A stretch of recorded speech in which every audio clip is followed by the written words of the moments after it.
తేదీన రాష్ట్రంలోని మహిళలందరికీ ఉచిత బస్సు సౌకర్యాన్ని ప్రారంభించాం.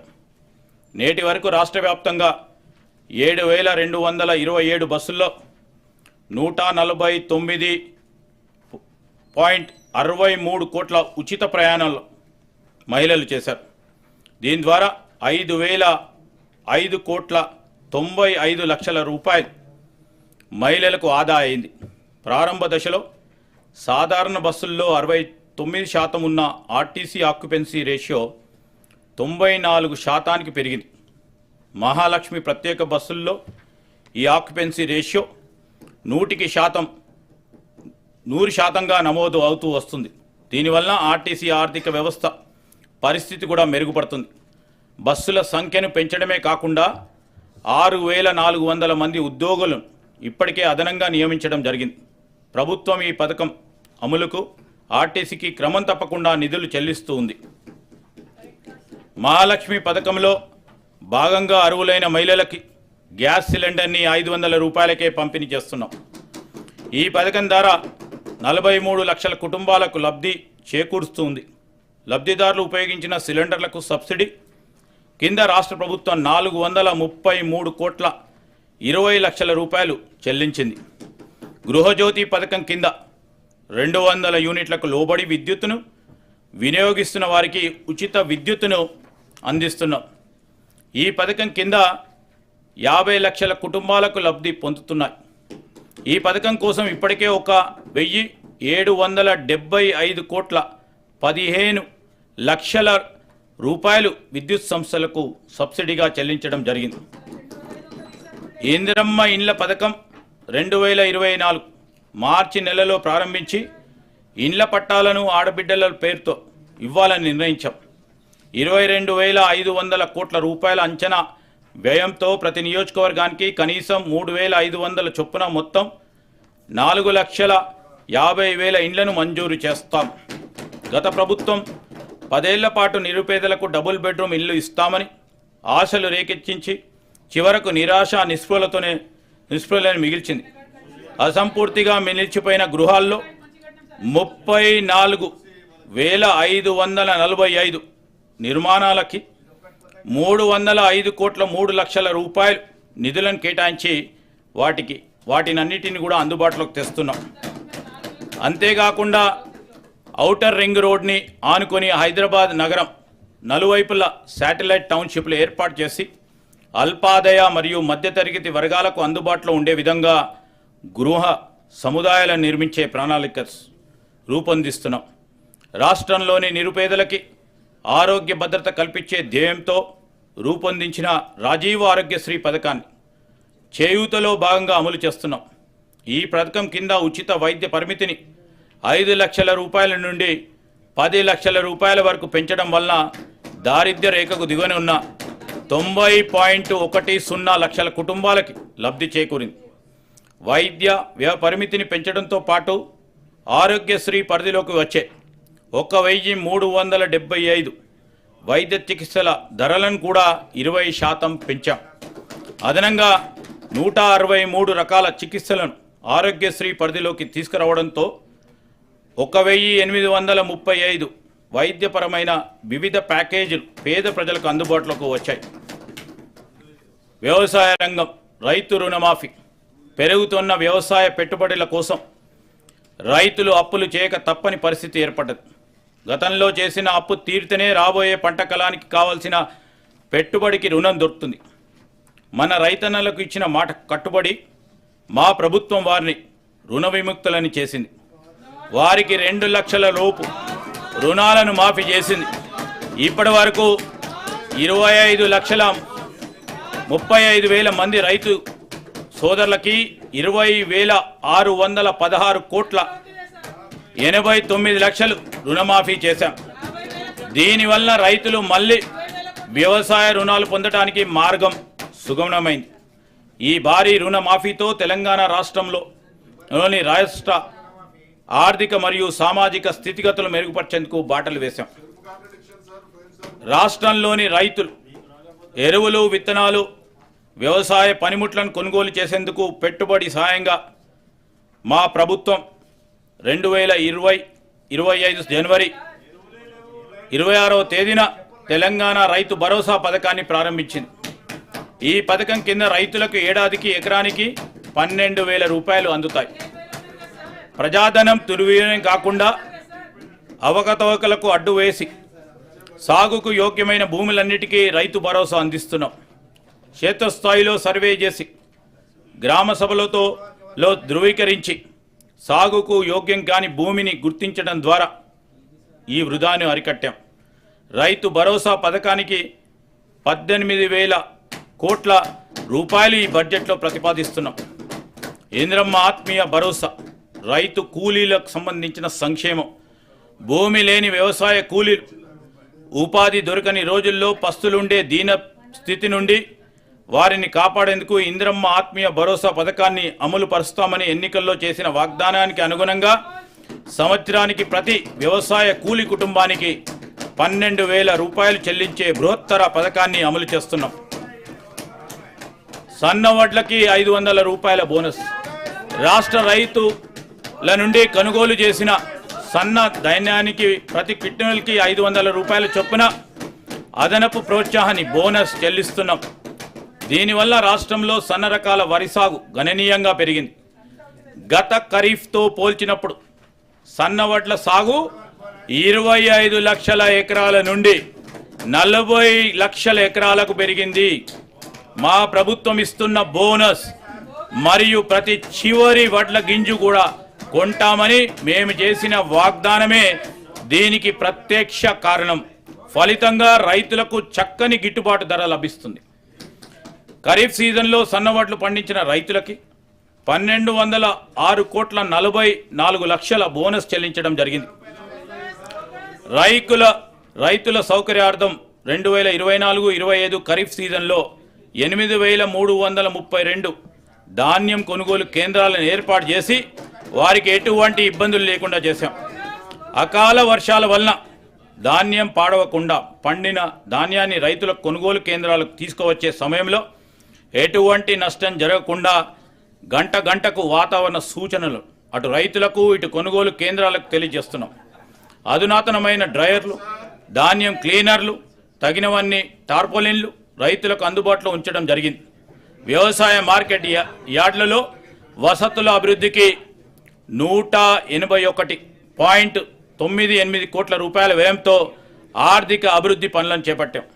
2024-25 ఖరీఫ్ సీజన్లో 10,35,484 మంది రైతుల నుండి ధాన్యం కొనుగోలు చేసి 12,511 కోట్ల 76 లక్షల రూపాయలు వారి ఖాతాలలో జమ చేయడమైనది. కేంద్ర ప్రాయోజిత పథకాల ద్వారా రాష్ట్ర రైతుల ప్రయోజనం కోసం అన్ని చర్యలు తీసుకుంటున్నాం.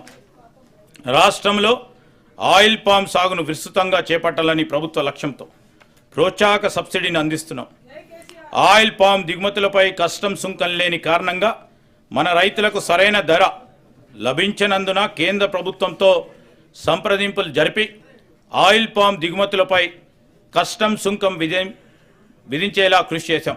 తద్వారా ఆయిల్ పామ్ రైతులకి టన్నుకి 2,000 రూపాయల అదనపు లబ్ధి చేకూరి ఆయిల్ పామ్ సాగు మరింత లాభదాయకంగా గాను ఆకర్షణీయంగా గాను మారింది. ఉద్యానవన సాగులో బిందు సేద్యం కొరకు సౌర విద్యుత్తును ఉపయోగించే రైతులకు ప్రాధాన్యత ఇచ్చి వారికి ప్రోత్సాహక సబ్సిడీని అందిస్తున్నాం. వ్యవసాయ శాఖకు ఈ బడ్జెట్లో 24,439 కోట్ల రూపాయలను ప్రతిపాదిస్తున్నాం. పశు సంవర్ధక రంగం పశువుల వ్యాధుల బారిన పడకుండా నిరోధించే టీకాలను ఉత్పత్తి చేసే తెలంగాణ పశు వైద్య టీకా ఉత్పత్తి కేంద్రం హైదరాబాద్ శాంతినగర్లో ఉంది.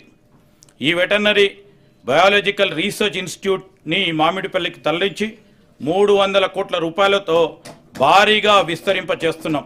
అంతేకాకుండా కొత్త వ్యాక్సిన్ల ఆవిష్కరణకు అవసరమైన పరిశోధనలు చేపట్టే నిమిత్తం 100 కోట్ల రూపాయలతో అధునాతన యంత్రాలను తెప్పిస్తున్నాం.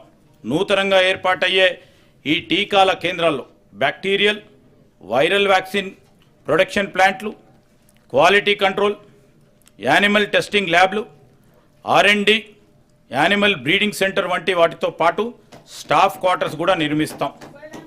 మన రాష్ట్రం నుండి భారీగా చేపల ఎగుమతిని ప్రోత్సహించడానికి రంగారెడ్డి జిల్లా కోహెడలో ఎక్స్పోర్ట్ ఓరియంటెడ్ హోల్సేల్ చేపల మార్కెట్ని 47 కోట్ల రూపాయల వ్యయంతో నిర్మించాలని ప్రతిపాదించాం.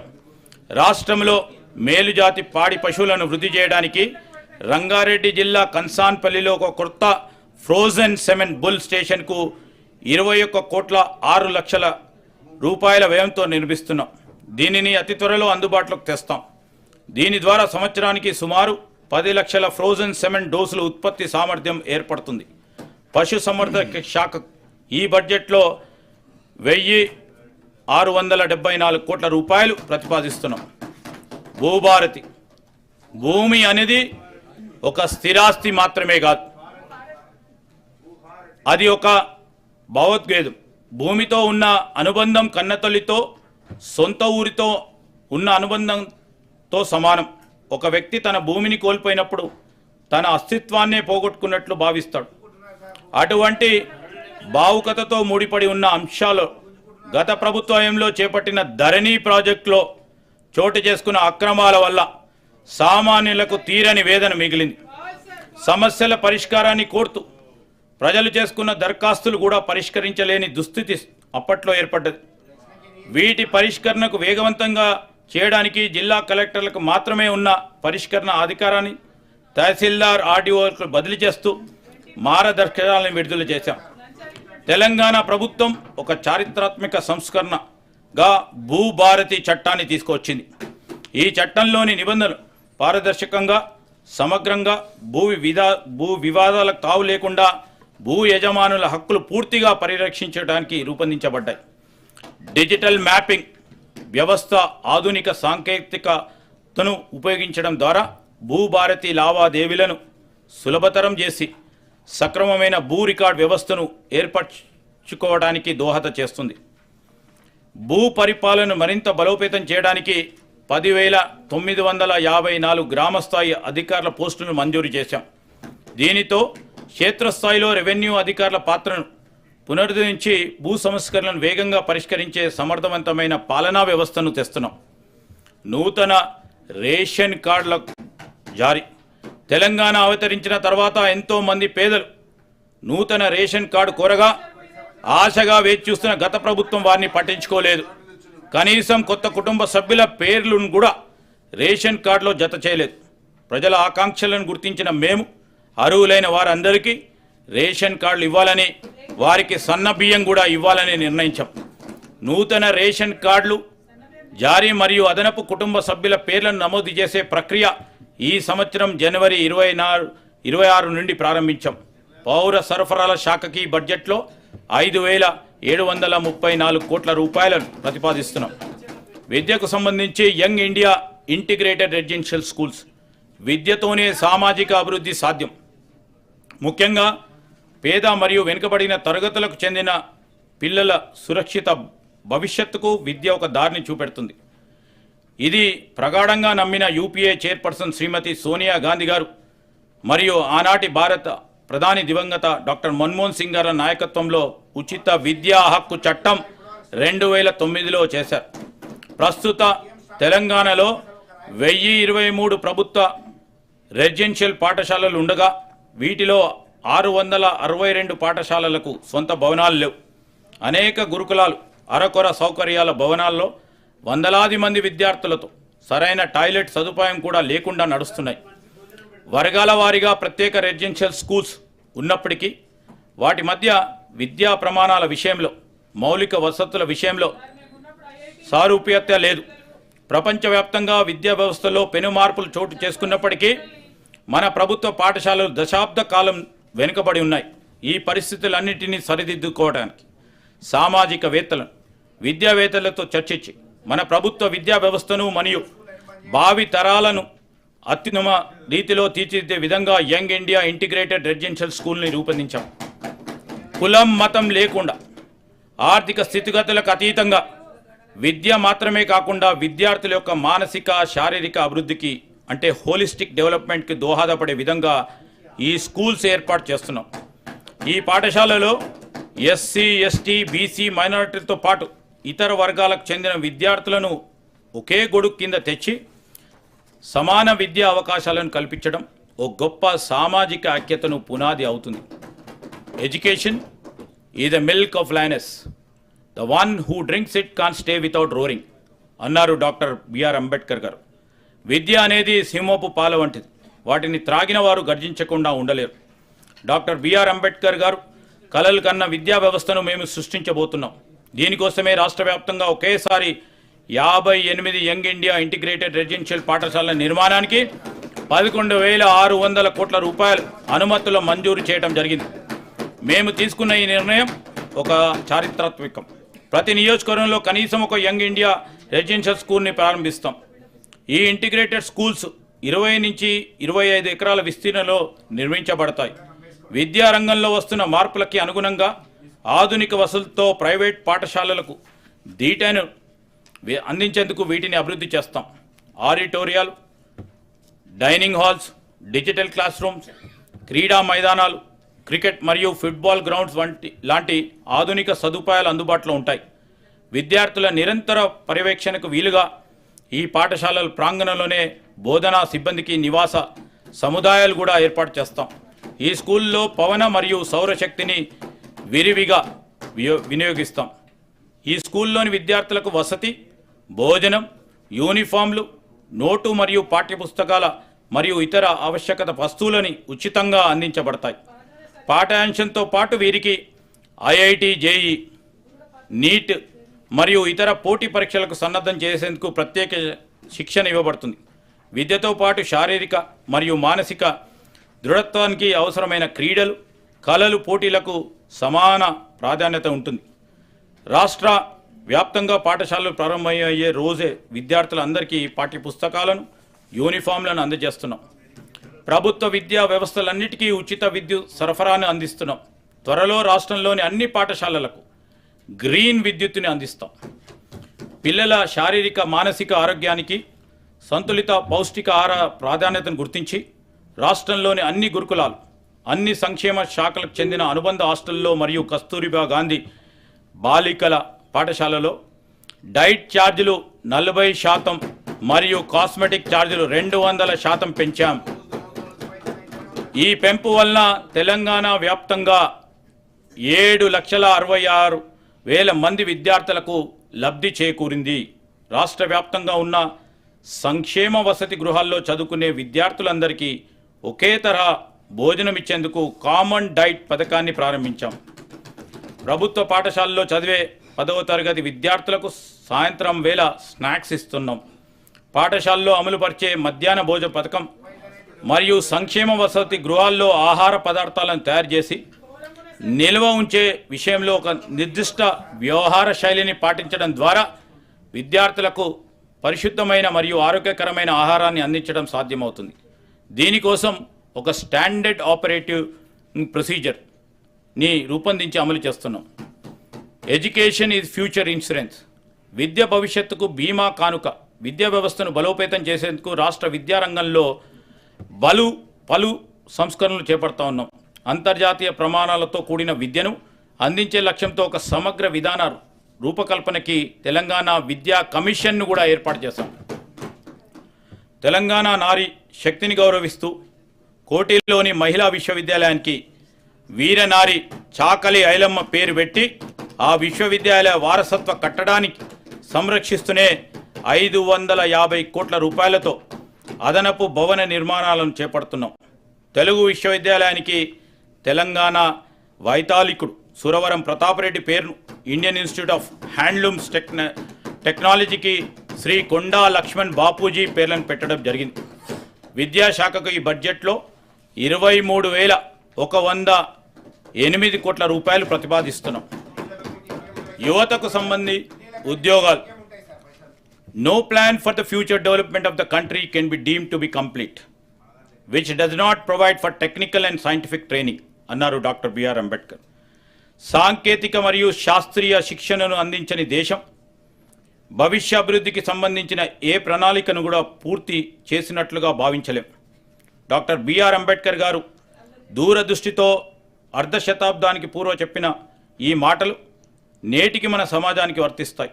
అందుకే యువతలో శాస్త్ర సాంకేతిక నైపుణ్యాన్ని పెంపొందించే ఉద్దేశంతో ప్రభుత్వ ప్రైవేట్ భాగస్వామ్యంతో యంగ్ ఇండియా స్కిల్ యూనివర్సిటీని స్థాపించాం. బోధనాంశాలకు పారిశ్రామిక అవసరాలకు మధ్య ఉన్న అంతరాయాన్ని తొలగించి నిరుద్యోగ యువత ఉపాధి అవకాశాలను పెంపొందించే లక్ష్యంతో ఈ యూనివర్సిటీ పనిచేస్తుంది. మహాత్మా గాంధీ గారు స్వాతంత్ర ఉద్యమంలో యువతను చైతన్యపరచడానికి నడిపిన యంగ్ ఇండియా పత్రిక పేరునే ఈ యూనివర్సిటీ పేరు పెట్టడం గమనార్హం. ఈ యూనివర్సిటీ ముచ్చర్లలో 150 ఎకరాల్లో నిర్మించి ఏడాదికి 30,000 ఉద్యోగాలు కల్పించాలని ప్రభుత్వ లక్ష్యంగా పెట్టుకున్నాం. సింగపూర్ ప్రభుత్వ ఆధ్వర్యంలో institute of technical education ITE ప్రపంచంలోనే మేటి సంస్థ. వారి భాగస్వామ్యంతో young India skills university master ట్రైనర్లకు శిక్షణ ఇస్తున్నాం. వివిధ పరిశ్రమల భాగస్వామ్యంతో ఈ యూనివర్సిటీలో అందించే కోర్సులు అటు యువతకి ఇటు పరిశ్రమలకు ఎంతో ఉపయుక్తంగా ఉండేలా రూపొందించాం. ఈ యూనివర్సిటీలో ప్రస్తుతం 5 కోర్సులు ప్రారంభమైనాయి. మున్ముందు యానిమేషన్, టూరిజం మరియు హాస్పిటాలిటీ, బ్యాంకింగ్, ఫినాన్షియల్ సర్వీసెస్, నిర్మాణ రంగం, రిటైల్ రంగం, మీడియా, సినిమా రంగం, నౌక మరియు విమాన మెయింటెనెన్స్ రంగం, ఆర్టిఫిషియల్ ఇంటెలిజెన్స్ వంటి అత్యాధునిక టెక్నాలజీ కోర్సులను కూడా ప్రారంభించబోతున్నాం. తెలంగాణ యువతను, విద్యార్థులను నిపుణులుగా తీర్చిదిద్దేందుకు రాష్ట్ర ప్రభుత్వం ఫ్యూచర్ సిటీలో ప్రత్యేకంగా 200 ఎకరాలలో ఆర్టిఫిషియల్ ఇంటెలిజెన్స్ సిటీని నెలకొల్పాలని నిర్ణయించింది. ఈ సిటీలో ప్రత్యేక ఏఐ విశ్వవిద్యాలయాన్ని, డేటా సెంటర్లని, కంప్యూటింగ్ సౌకర్యాలని, పౌరులకు అవగాహన కల్పించే కేంద్రాన్ని స్థాపించడానికి తగిన చర్యలు ప్రారంభించాం. కేంద్ర గణాంక శాఖ నిర్వహించిన periodic labour force survey PLFS ప్రకారం తెలంగాణలో 2023 జూలై సెప్టెంబర్ కాలంలో నిరుద్యోగ రేటు 22.9% ఉండగా 2024 జూలై సెప్టెంబర్ కాలంలో అది 18.1% తగ్గింది. మా ప్రభుత్వం చేస్తూ ఉన్న నైపుణ్య శిక్షణ కార్యక్రమాలు, ప్రభుత్వ ఉద్యోగ నియామకాలు, యువ పారిశ్రామికవేత్తలకు ఇస్తున్న ప్రోత్సాహకాల వలన ఇది సాధ్యమైంది. సమర్థవంతమైన విధానాల రూపకల్పన మరియు కార్యాచరణ చక్కటి ఫలితాలు ఇస్తాయన్న దానికి ఇది నిదర్శనం.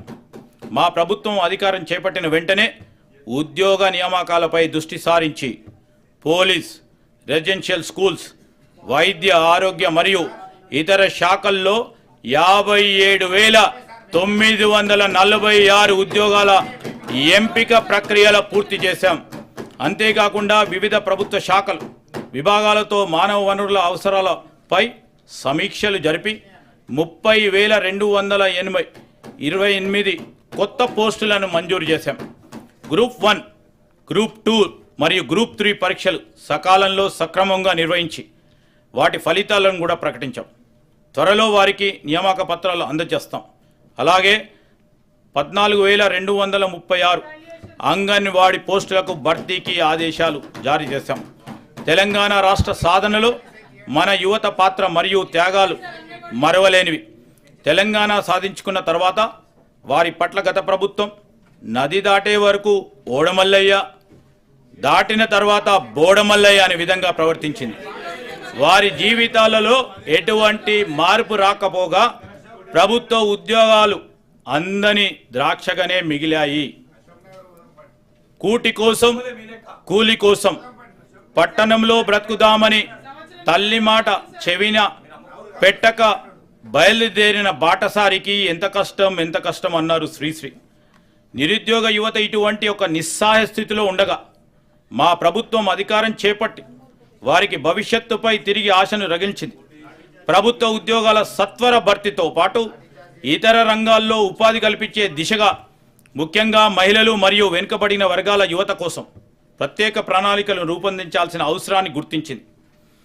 ఎస్సీ, ఎస్టీ, బీసీ, మైనారిటీ మరియు ఆర్థికంగా వెనుకబడిన వర్గాల యువత స్వయం ఉపాధి కల్పన గురించి రాజీవ్ యువ వికాసం అనే పథకాన్ని ప్రారంభించాం. ఈ పథకం యువతకి ఉపాధి కల్పనలో ఒక గేమ్ చేంజర్గా నిలుస్తుంది. కేవలం ఉపాధి కల్పించడమే లక్ష్యంగా కాకుండా యువతని ఔత్సాహిక పారిశ్రామికవేత్తలుగా తీర్చిదిద్ది వారు మరింత మందికి ఉపాధి సృష్టించేటట్టు ప్రోత్సాహం చేయడం మా ధ్యేయం. ఈ పథకం ద్వారా యువతకి కని విని ఎరగని రీతిలో 6,000 కోట్ల రూపాయలు కేటాయింపుతో ఈ పథకాన్ని ప్రారంభించాం. ఎస్సీ, ఎస్టీ, బీసీ, మైనారిటీ కార్పొరేషన్ల ద్వారా ఈ పథకాన్ని అమలు చేస్తున్నాం.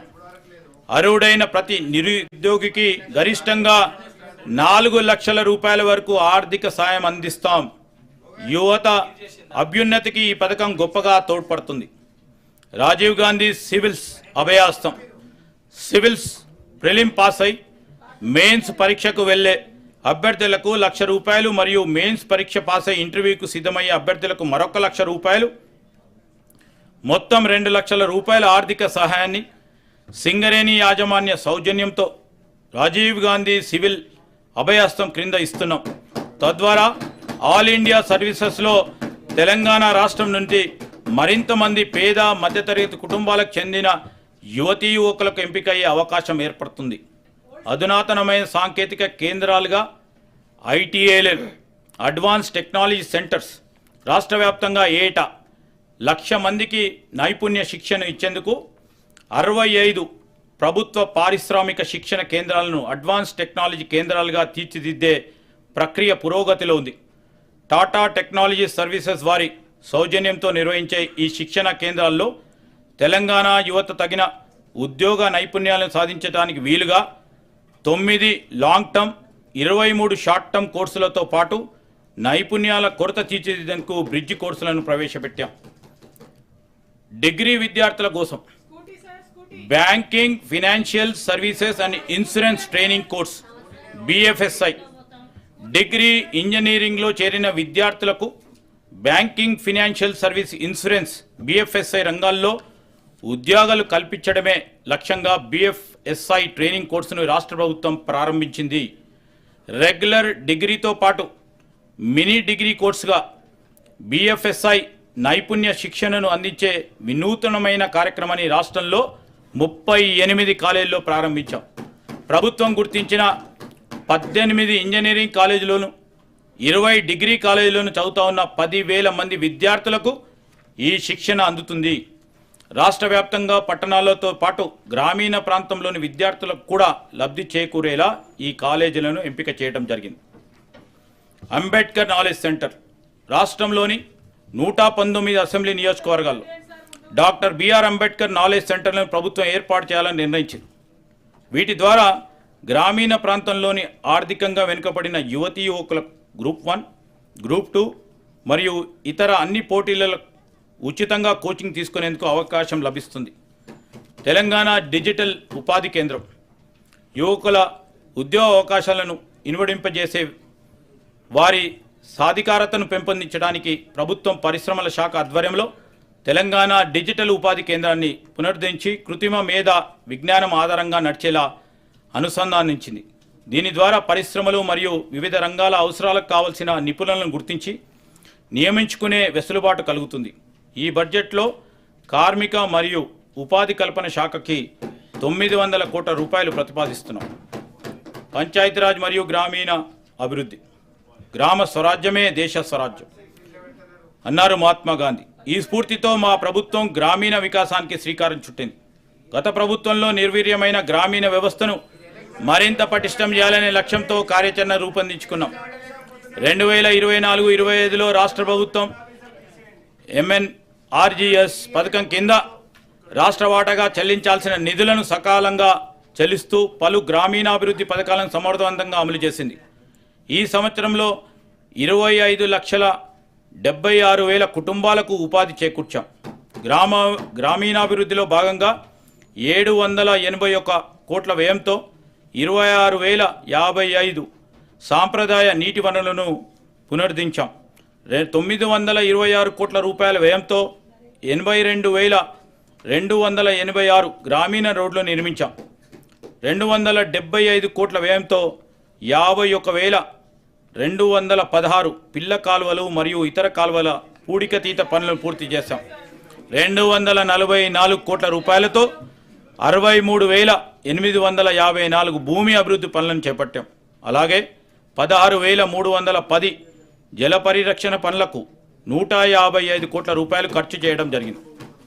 ఇందిరా మహిళా శక్తి మన దేశ తొలి మహిళా ప్రధాని ఇందిరాగాంధీ తొలి మహిళా రాష్ట్రపతి ప్రతిభా పాటిల్ మరియు లోక్సభ తొలి మహిళా స్పీకర్ మీరా కుమార్ వంటి మహిళలు ఎంతో సమర్థవంతంగా పనిచేసి వారి పదవులకే వన్నె తెచ్చారు.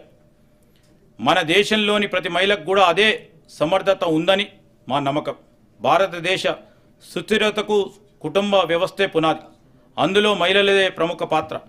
వారి ఆర్థిక స్వావలంబన, కుటుంబ స్వావలంబన దేశాభివృద్ధికి ఎంతో కీలకం. స్త్రీశక్తి దేశశక్తి అని విశ్వసించి ఇందిరా మహిళా శక్తి మిషన్ను ప్రారంభించాం. ఈ మిషన్లో తెలంగాణలో మహిళా సాధికారతకు నూతన శకం ప్రారంభమైంది. ఈ పథకంలో 20,000 కోట్ల రూపాయల రుణాన్ని అందించాలనే లక్ష్యాన్ని పెట్టుకున్నాం.